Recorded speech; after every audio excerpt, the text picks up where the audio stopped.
钻水泥的钻头设计呢，跟前面两款又不太一样。这种是金属钻头，也能钻木头；这一种是木头的专用钻头，前面有根针。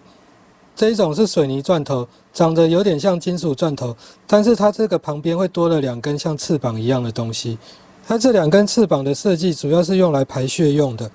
我这边这3只呢都是钻水泥的钻头，它3种接柄的规格都有出，像这种 SDS 的4钩的，像这一种是圆柄的，像这一种呢是6角柄的，所以在购买的时候一定要符合你的机器。个人的使用心得是，使用冲击起子机或者正重电钻，我大概只会钻大概3 mm 左右的孔，5点多或者6点多 mm 以上的，我都会使用这种4钩的免出力电钻来钻，因为效率实在是差蛮多的。欢迎订阅以及进入频道看完整影片哦。